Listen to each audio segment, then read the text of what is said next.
Happy spring, folks, and welcome to episode 277 of Hashtag Ask GSM here today for March 20th, 2019. I'm Graham GSM Matthews. Hope you guys are doing well. I apologize in advance for not putting the questions up earlier, or the post rather, on Facebook and Twitter to gather the questions. It wasn't until 1:30 last night, after I got done doing everything I needed to do last night, and I realized, oh shit, I forgot to gather the questions for hashtag. You know, the post that you guys respond to on Twitter and on Facebook and on YouTube. YouTube not really so much as Facebook and Twitter. I forgot to put them up until like really late last night. And usually I put them up like earlier on in the afternoon on Twitter and then again right after SmackDown. I forgot both times. It's just been a super chaotic week. But thankfully, we had a handful of people sending questions this morning. So this will be a bit of an abbreviated edition of Hashtag Ask GSM compared to usual, but we still got some great questions nonetheless. If you guys want to send in questions to the show, you can tweet me on the Twitter machine and hashtag at WrestleRant with the hashtag AskGSM.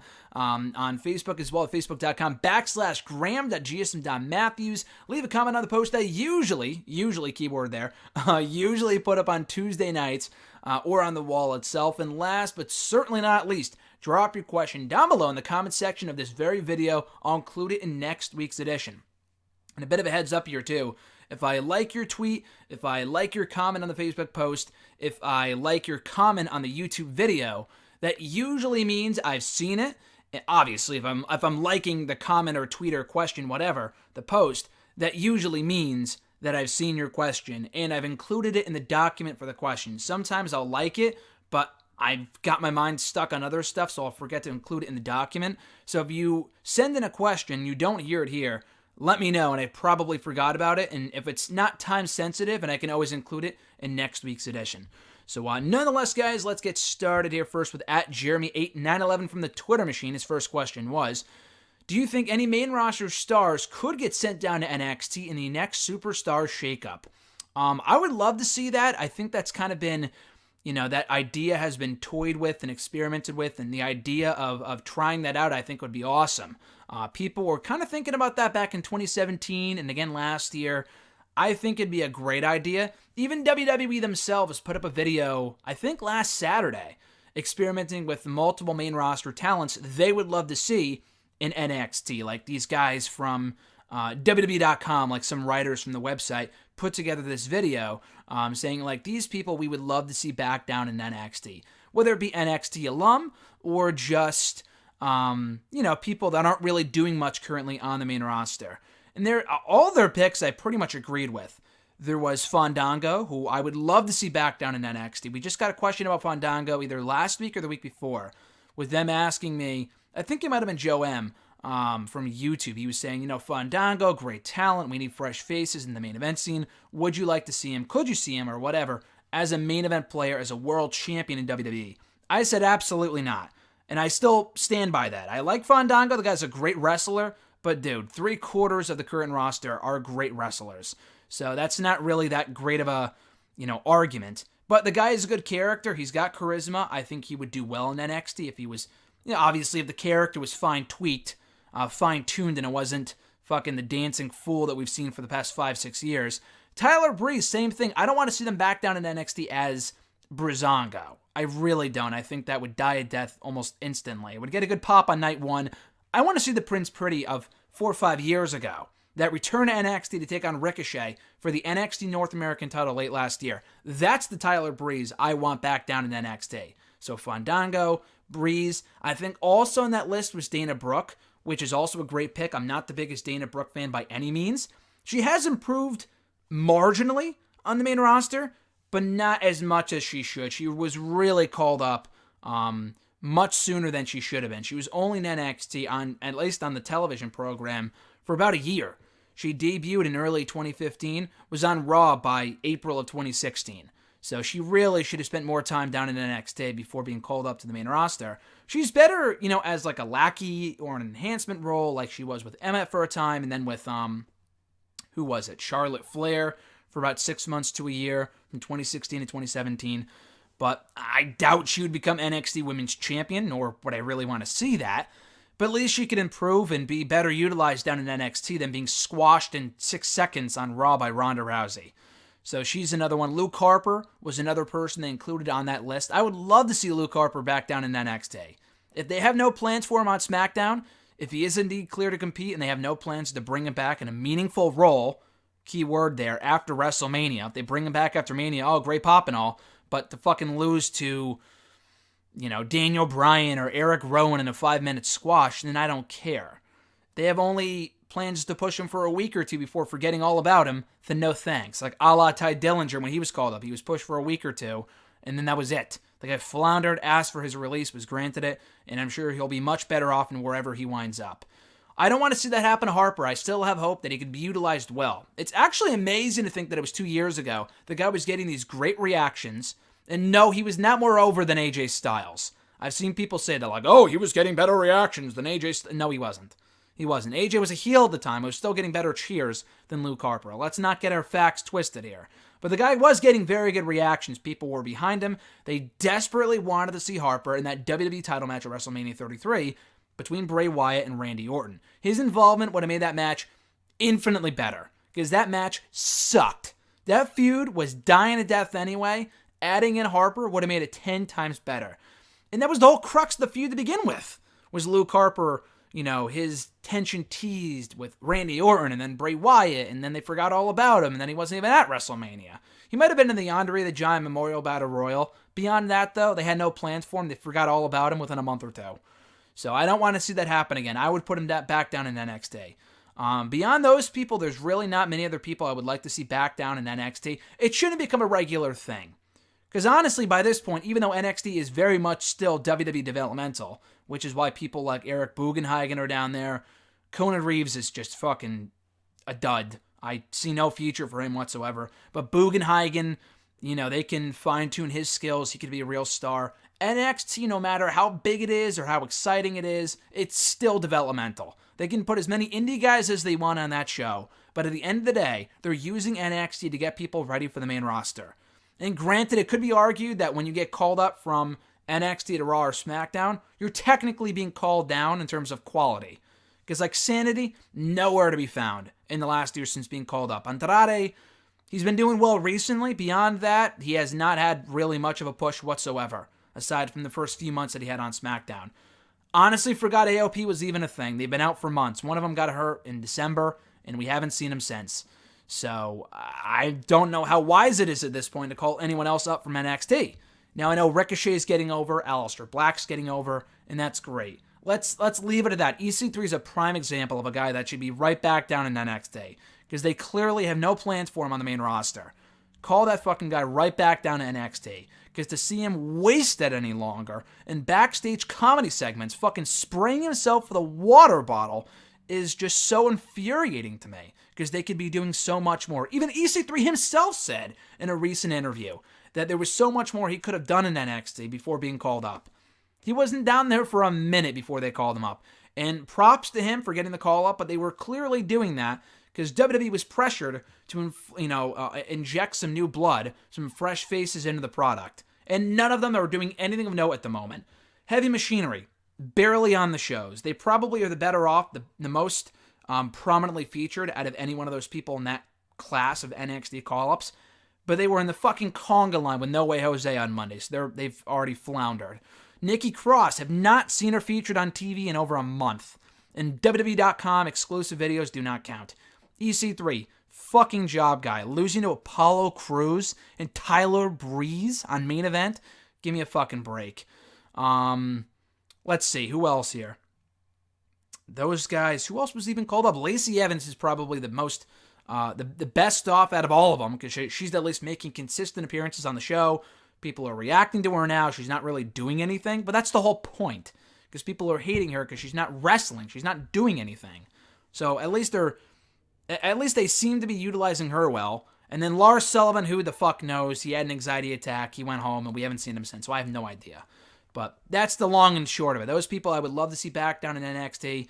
Mike Kanellis, I've been saying this for like 2 years now, really should have started out in NXT. I thought it was cool when he showed up on SmackDown a few years ago, back in the summer of 2017. They had no fucking plans for him, so I don't know why they did that. I'm sure they had a hard-on for Maria Kanellis. They thought she'd be a great manager, and she is. But she alone will not get Mike Kanellis over. They probably saw the act and impact, thought it would be great for the WWE main roster, which is true, but he definitely should have gotten prior exposure first in NXT, a lot like EC3 before getting called up. Jeremy's second question, could you see Daniel Bryan versus Kofi Kingston being a title versus career match at WrestleMania?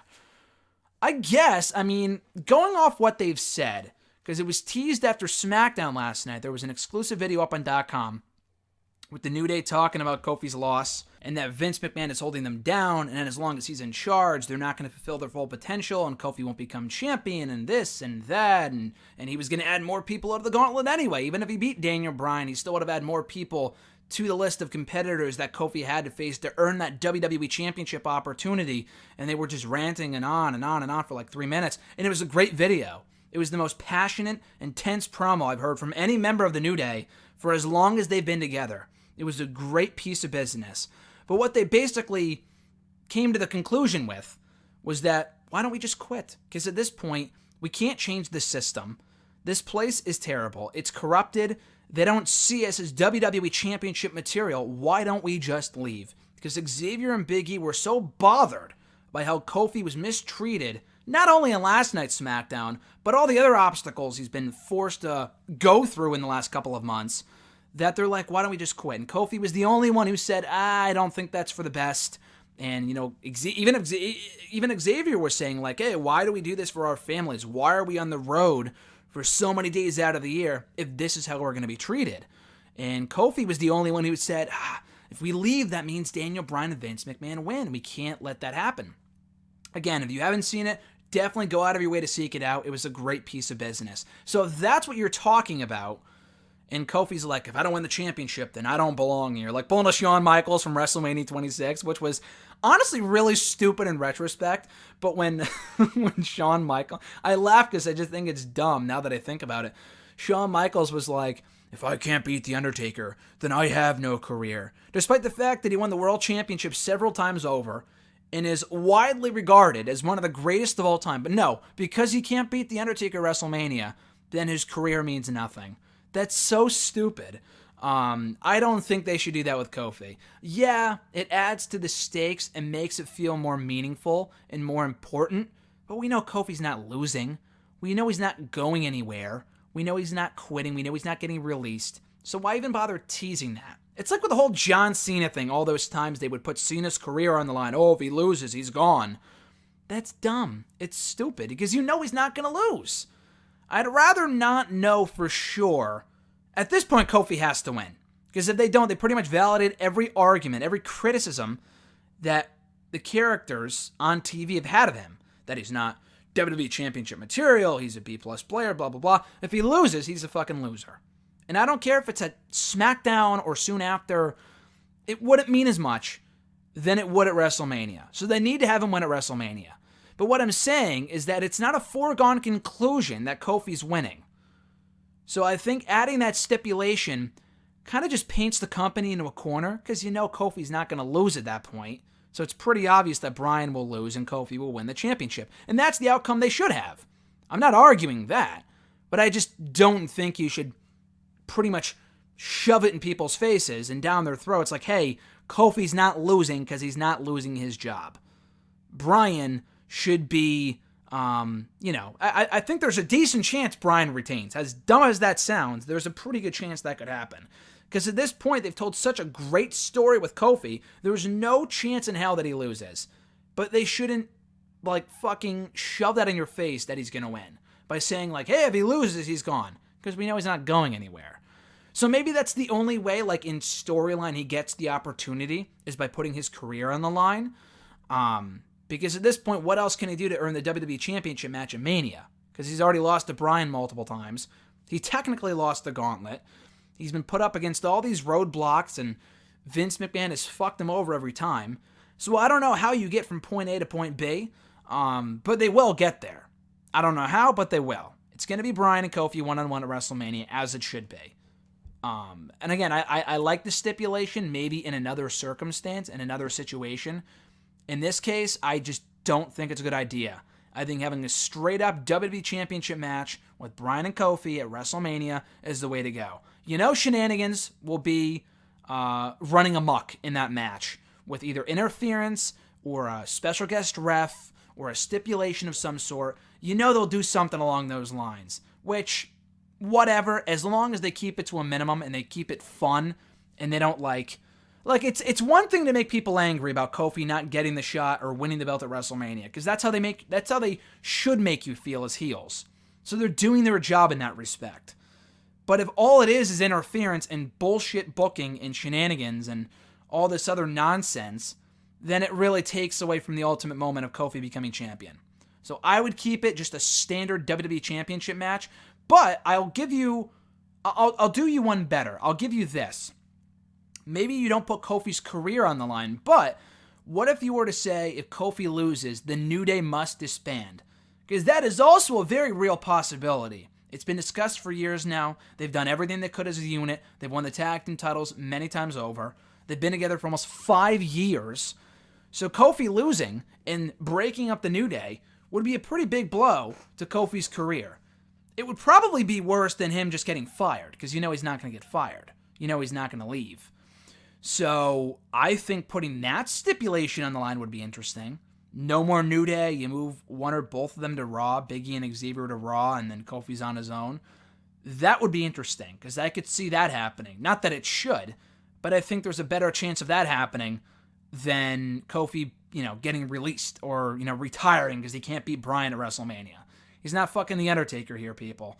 So that's what I would do. If you want to add some sort of stipulation on Kofi's end to put something on the line to make it more even, since at this point he's earned the opportunity in storyline, but McMahon keeps throwing all these curveballs at him.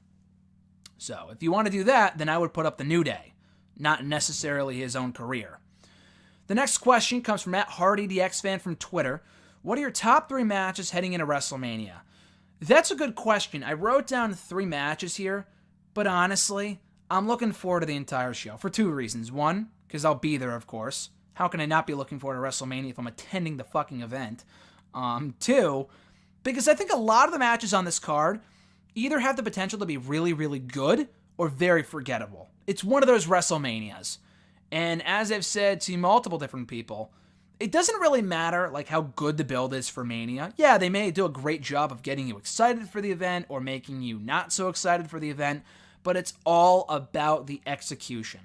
I've seen a lot of builds for Manias that were awesome, and the show sucked. I've seen a lot of builds that were very lackluster, and the show was amazing. 2014's WrestleMania 30 and 2015's WrestleMania 31 come to mind above all else, because those shows were outstanding. But you cannot say to me, the road to WrestleMania was awesome. People were shitting all over the fucking company when Batista won the Rumble, and then Roman Reigns won the Rumble. People were threatening to cancel their network subscriptions. So people, they were looking forward to Mania, but the hype wasn't through the roof. It was kind of in the toilet for both shows. And both shows were awesome. Maybe part of the reason why both shows were so great was because the build was so underwhelming. We'll see if that's the case this year. But in terms of the top 3 matches I'm looking forward to at WrestleMania as of now, and interestingly enough, it's in none of the main events for different reasons, just because the build for all 3 matches has sucked. Although I do think all 3 matches will be great. AJ Styles and Randy Orton, because the promo last week was great. And I was already looking forward to it anyway. First ever one-on-one encounter between the two. We know AJ is going to go out there and have a great performance, a lot like Orton. So granted, nothing on the line here, but the feud has been very enjoyable up to this point, and I have no doubt they're going to go out there and kill it, no matter where they are in the card, a lot like Punk and Orton from 2011's WrestleMania 27. That was a great match, even in spite of the fact that it wasn't a marquee match by any means. Triple H and Batista. I might be in the minority on this. I kind of know I'm in the minority on this, but I've been looking forward to the match for a while now. Batista has wanted this match for years. It's not going to be an instant classic by any means, but if they tell a good story, and they make it more smoke and mirrors in an actual wrestling match, which I assume it will be, considering that it's a no-holds-barred stipulation. It has a no-holds-barred stipulation. It's going to be more, shenanigans than anything. Then I think it's going to be a great match. It could be a very entertaining attraction for the event. So I'm looking forward to that match, and I've enjoyed the feud so far. And Samoa Joe versus Rey Mysterio. It was announced on SmackDown last night, and sure, I'd rather get Andrade versus Rey Mysterio one-on-one, or even Samoa Joe versus John Cena. But we're not getting either one of those matches. So I'm going to enjoy this match for what it is. Plus, we've never seen Joe and Mysterio one-on-one before. They've worked well together in these various multi-man matches in recent weeks. The match has the potential to be very, very good. As long as it's not bumped to the kickoff show, which would be fucking stupid, because they have so many matches I care a lot less about than this that deserve to be in the kickoff show before this. And I don't think they will. I don't think they would do that. But this could be a real good match, especially in the undercard of the event. So I'm looking forward to that. Maybe even opening the show. I think that'd be awesome. So yeah. I'm also looking forward to the top 3 main events. Like I said, just the build for Rollins and Lesnar has been essentially non-existent for months. Because Lesnar has barely been on the show. And they put forth a minimal amount of effort on Monday's Raw to get you excited about Rollins and Lesnar. So I'm looking forward to the match itself. I'm sure it's going to be great. But in terms of from a booking standpoint, from a build standpoint, they have not done a great job of getting you amped up for that outing. Even the 3-way with the women, Ronda, Becky, and Charlotte, I'm sure it's going to be a killer match. I still want it to main event WrestleMania. I do. I think if there's any year to close out with the women, it would be that match. But they have completely fucked up the build of that match to the point where I'm not even sure they might do it anymore by having it main event WrestleMania. Charlotte's great. Becky's great. Ronda Rousey has gotten very good in a very short period of time. The issue is that the build has been atrocious for a month or two now, with Becky getting fired and suspended again, and Charlotte being added in, and this and that. It's like, oh my fucking God. Just stick to the story. Don't make it more complicated than it needs to be, and just enjoy it for what it is. Even Bryan and Kofi, you might be surprised, oh, why isn't that on your top 3 matches? I don't know. I mean, I'm looking forward to it. I am looking forward to it. The feud has been great. I've been thoroughly enjoying it. It's not my most anticipated match on the card, but Kofi winning would be cool, and it would be a nice moment, and yeah, I guess that's on there too. But even Miz and Shane, I thought they've done a great job of building up their match. I'm kind of looking forward to that. But yeah, I think overall I'm anticipating WrestleMania. Maybe not it's going to be the greatest Mania of all time, but a lot of these matches, I would say, do have potential. Again, potential being the key word there. Because we've seen this before with WrestleMania, and it's fallen flat because the company doesn't know how to book a show sometimes. They have just, for some random reason, they forget whenever it matters most. But I am looking forward to those 3 matches specifically, though. At the WrestleGuy from Twitter, his first question was, do you feel that Drew McIntyre needs to win at WrestleMania to completely get the momentum back that he once had? Or do you believe Roman Reigns should win to complete his comeback story? Interesting that you say that McIntyre, needs to get back the momentum that he once had. I would argue he still has that momentum. Yeah, he did cool off for a time going into the Rumble because he lost the Rumble. He lost the TLC to Finn Balor. He wasn't really doing a lot for a while there, but I think he's, WWE's has done a good job of getting him back on track by having him completely decimate Dean Ambrose, beat him clean in the main event of last week's Raw. He pinned Seth Rollins in the main event of this Monday's Raw, granted with the distraction, the help of Brock Lesnar, but a win is a win. McIntyre just pinned the number 1 contender to the Universal title, thus, in my opinion, setting him up for a future title program with Rollins coming out of WrestleMania, assuming Rollins beats Brock for the belt. So yeah, I think McIntyre is still very much a top star on that brand. He will be coming out of WrestleMania. In a perfect world, I would have McIntyre win. Not necessarily clean, though. I think to get the best of both worlds, you can have McIntyre win, but only because Dean Ambrose turns on Roman Reigns. Because as of right now, I don't know where the hell McIntyre, or rather Ambrose, factors in to their WrestleMania plans. Because he's been sitting on the sidelines and for a while now, and he probably will become WrestleMania. Unless he's managing Roman Reigns or doing something along those lines, I don't know where else he fits into the WrestleMania card. So, he can manage Roman Reigns, but I would turn him heel soon after, not even soon after, at the fucking show, and then do a Roman Ambrose feud coming out of WrestleMania to send Ambrose off on a high note. So it's not he's best friends with Roman, and now I'm leaving, bye-bye. Unless he sticks around, which I guess they could continue on with this if they wanted to, which would be fine, but I think the better course of action would be to turn Ambrose heel, again, this time on Roman Reigns. They do that match coming out of WrestleMania, and McIntyre is set up as the number 1 contender to the title at the pay-per-view following WrestleMania. Now, I don't think there's an April pay-per-view. People might be asking, you can have Ambrose face Roman at the April pay-per-view. I don't think there is one. There's WrestleMania, but I don't think they're doing one until the Saudi show in early May. the fucking Saudi Arabia Crown Jewel Part 2 or 3. Like, no interest from me, but I think that's the next pay-per-view after WrestleMania. And then Money in the Bank in Hartford I think it's on May 19th. Roman winning is fine. Roman winning clean to complete his comeback story. The guy's been getting more cheers recently than boos. That's great. I have no issue with that. If Roman came back to go for the gold at WrestleMania and not even won, but like just challenge for the championship at WrestleMania, I'd be pissed. Other people would be pissed. Any goodwill the company had built up with Roman since he came back from beating cancer would be completely vanished. Relinquished, just gone. So thankfully they're not doing that. But him beating McIntyre is not a cardinal sin. McIntyre could be rebuilt. It's not a big deal. So yeah, that's what I would do. I would have McIntyre win with the help of Dean Ambrose turning on Roman.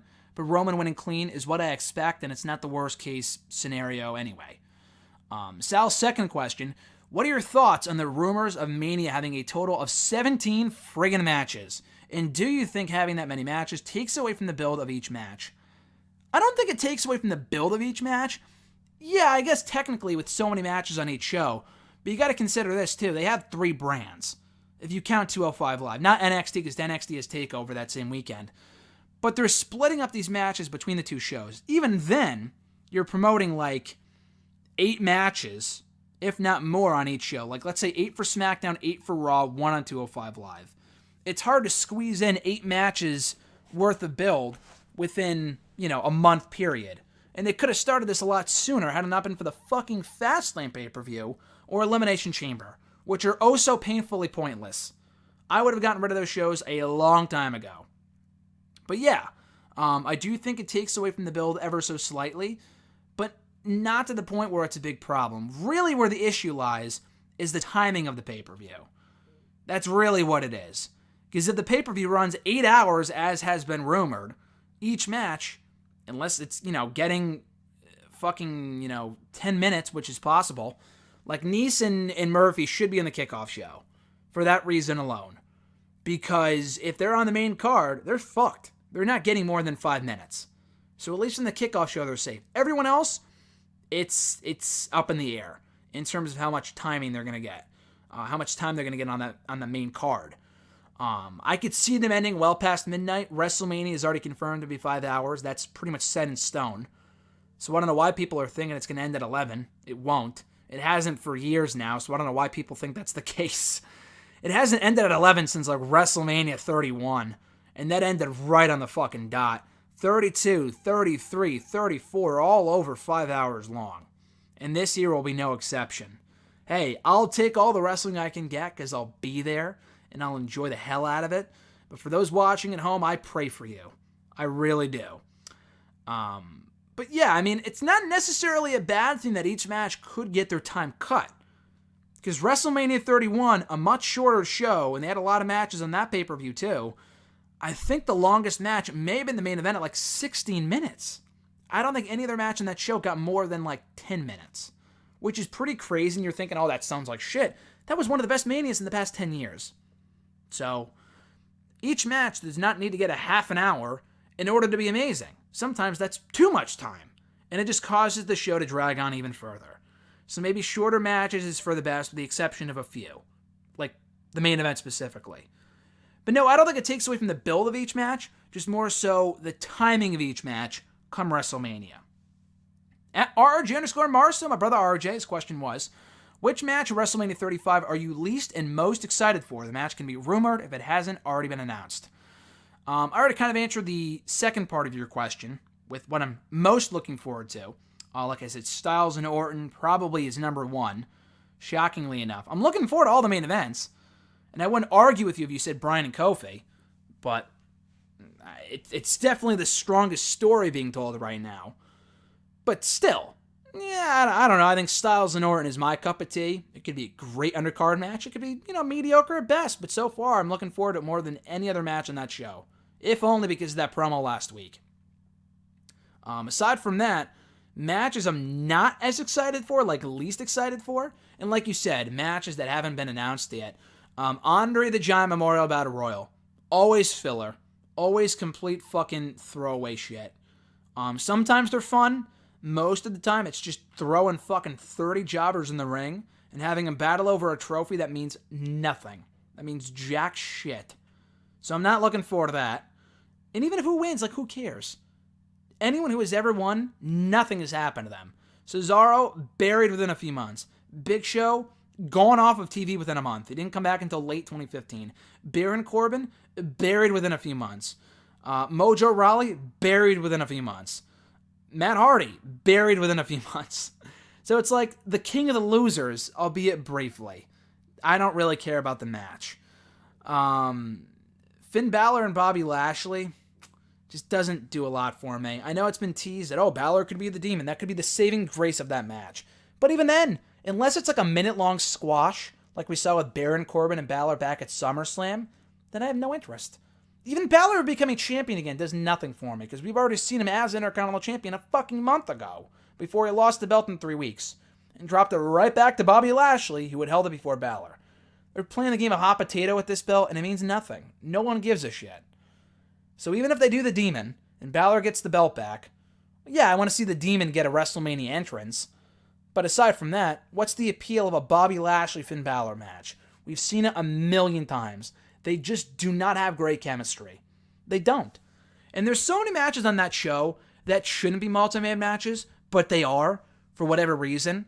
The fucking women's tag team title match. It really should be the Boston Hug Connection versus the Divas of Doom. That's it. No Iconics, no Nia Jax and Tamina. Just have it be those two teams, and that be it. But they gotta fucking overindulge themselves, because they can't help themselves, and throw in other teams that mean nothing and I have no interest in. The Raw Women's Championship match is a prime example. Did not need Charlotte. Does not need to be a multi-woman match. But it is. Whatever. Even the tag team title match. It should be the Usos versus the Hardys. But from what it looks like, they're going to add in multiple other teams. Rusev and Nakamura. Ricochet and Black, which would be fine, but I think they're going for the Raw tag team titles anyway. Who else even is there on the SmackDown side? I think there was... I don't even know. The Bar. Hey, whatever. But I really do think it should be the Hardys and the Usos. But they're probably going to throw in other teams because why the fuck not? It's WrestleMania. Y'all got to get them on the card. Huzzah! Like, I'm not a fan of that. Whatever. Bobby Lashley and Finn Balor should be the multi-man match on that show. Because one-on-one, I don't give a shit. I really don't. Baron Corbin, too late to add in him, and I'll talk about him in a second, and his whole ordeal with Kurt Angle. Elias would make no sense because he has not been involved in the IC title picture for months. Apollo Crews would be random, even coming off his recent victory over Baron Corbin on Raw this week. That's about even Braun Strowman would make the most sense to be in that match, but he's already been announced for the Andre the Giant Memorial Battle Royal. So again, who cares? But nothing beats Kurt Angle versus Baron Corbin. Oh my God. What the hell were they thinking? Why the hell is Baron Corbin facing Kurt Angle at WrestleMania in what is very likely, and has already been announced to be, Angle's final match as a wrestler? Why? I know Angle still has beef with Baron Corbin from months ago. Yeah, Baron Corbin beat him on Raw and Angle wants his win back. Boo fucking who. Do the match on Raw, get it over with, and move on. It's not like Baron Corbin is this dominant, major monster heel. The guy's a loser. He's always been a loser. He was great a couple years ago. I was a big fan of him, years back. He hasn't meant much in ages. So to take him seriously as a threat to Kurt Angle is laughable. Yes, Kurt Angle is much more beaten down than he was years ago. But Angle deserves a much higher profile opponent for WrestleMania than Baron fucking Corbin. Even Kurt Angle's wife, his own fucking wife, tweeted out this past week how underwhelmed she was by the decision to put Angle up, her husband up, against Baron Corbin at WrestleMania. Who likely isn't even a wrestling fan. She even realized, hey, Baron Corbin kind of sort of sucks as your last opponent for WrestleMania. John Cena is a tailor-made opponent for Kurt Angle at Mania. And perhaps the fan backlash will cause them to change their minds, and they'll put Cena in there instead, or somebody else, anybody but Baron Corbin. You know how Bray Wyatt used to say, anyone but you, Roman, anyone but you. Anybody but Baron fucking Corbin. Jesus Christ, I could not care less about Baron fucking Corbin as Kurt Angle's last opponent at WrestleMania. I could not tell you how disappointed I was to hear that on Monday's Raw. The online reaction, the fan reaction in the arena, even the commentators were like, okay, Angle, what are you doing? I know you've completely lost your mind, but it's more so the writing team than it is Angle. And I'm sure even Angle's kind of like, okay, why are you putting me up against this clown? We had a match a few months ago, really wasn't that good. It's barely even worthy of happening on Raw, much less WrestleMania, much less for Angle's final match ever. RJ's second question, has anyone fallen further than Braun Strowman in the past year? That's a great question. And I'll give you an answer in a second, but let's look at the last year for Braun Strowman. It's not like he was involved in a marquee match at WrestleMania 34, but he was significantly more over than he is right now. He just cannot win whenever it matters most. RJ and I have had this ongoing joke, this recurring joke for years now, this recurring gag, that what's next for the Wyatt family? What's next for the Wyatt family? What's next for the Wyatt family? People would ask that every goddamn week right here on hashtag. And no offense to those people, but I thought it was so comical that people would continue to ask that question when it was very apparent not even WWE themselves knew what was next for the Wyatt family. They would win, they would lose, lose, lose, win, lose, lose, lose, win, lose, lose, lose. It was an ongoing pattern. Anytime they got built up, it was only to lose to somebody else. They were a glorified stepping stone on that roster. And the curse of the Wyatt family lives on to this day. Rowan, yeah, he's associated with the WWE champion, but he sucks. Luke Harper has not been seen since the summer. I don't know when he's coming back, if at all. Bray Wyatt has not been seen also since the summer. Another loser that also has not meant anything for years now. And unfortunately, the stench, he was with the Wyatt family long enough to get the stench from Bray Wyatt and the rest of the Wyatt family. Did Braun Strowman. Because now he cannot seem to win whenever it matters most. Excuse my words being mixed up here. I'm just a bit pissed off about this with Braun Strowman. The guy was so over at one point. Like, people were calling him, which they shouldn't be, the next Stone Cold Steve Austin. But in terms of the reactions he was getting, those fans were not far off. They really weren't. When you looked at what Braun was doing from week to week on Raw, the segments he was involved in, the reactions he was getting, people could not wait to tune into Raw just to see what Braun would do next. I have not had that feeling about Braun in at least a year. They had him lose to Brock oh so many times. They basically had Brock bury him back at Crown Jewel in November. He teamed with a fucking 10-year-old at WrestleMania. In an angle that went nowhere, by the way. I'm still pissed off about that a year later. People loved it. Oh, it's a great moment for the kid. It was the fucking referee's son. It's not like he was a random fan. Like, great moment for him, but who cares? Went nowhere. No follow-up, no build. It was a WrestleMania moment. I'm done with the WrestleMania moment bullshit. Give me something I can sink my teeth into coming out of WrestleMania. If it's a celebrity thing, that's cute. But if it involves a regular member of the roster, let's build upon that. Let's make them more popular. Let's continue on with this momentum. Not cut it short for the sake of doing a fucking storyline with a 10-year-old kid. I thought that was so dumb. From there, he failed to win the big one. Failed to win the Universal Championship multiple times. Failed to cash in the Money in the Bank briefcase successfully. Never was able to beat Brock Lesnar. Despite getting multiple shots at the Beast, failed every single time. The guy's a loser. Failed back at the Rumble. Even lost to Baron fucking Corbin back in Elimination Chamber. He's a loser, people. He's a loser. But back to my original point, Braun Strowman, despite how over he was not involved in a marquee match of any sort back at WrestleMania 34. Shinsuke Nakamura was. He is a person, I would argue, has fallen farther than Braun Strowman in 1 year's time. Look where he was a year ago. Now, granted, the 2017 booking of Nakamura was all over the place. He had a hot start, had a lot of momentum, a lot of fanfare. They had him lose to Jinder fucking Mahal 2 pay-per-views in a row. Okay, kind of killed his fanfare a bit, but they were able to rebound. The company was able to redeem themselves by having him win the Rumble in January of last year. He went for the WWE Championship in a dream match with AJ Styles. The match really wasn't that amazing. I don't know if it's there. I would put a lot of that blame on the wrestlers themselves, to be honest. But Nakamura lost. He looked like a loser in defeat. Yeah, they turned him heel to kind of save face, but it did nothing. Didn't really accomplish anything, because he failed to win the championship again at Greatest Royal Rumble. He failed again at Backlash, and then again at Money in the Bank. Pretty much establishing that the guy will never win the big one, because he's not worthy of winning the big one. He got like 6 or 7 shots at the belt, lost every fucking time. And it's been all downhill for him ever since. Oh, he was the United States champion for 5 months. How can you say he's been a loser? Dude, the belt means nothing.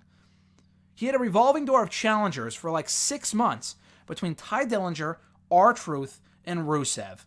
Eventually, you get so many shots at a guy, they're bound to win the belt eventually. That's what happened with Rusev, before Nakamura won it back, only to drop it back to R-Truth 2 days after SmackDown, or on SmackDown after the Royal Rumble.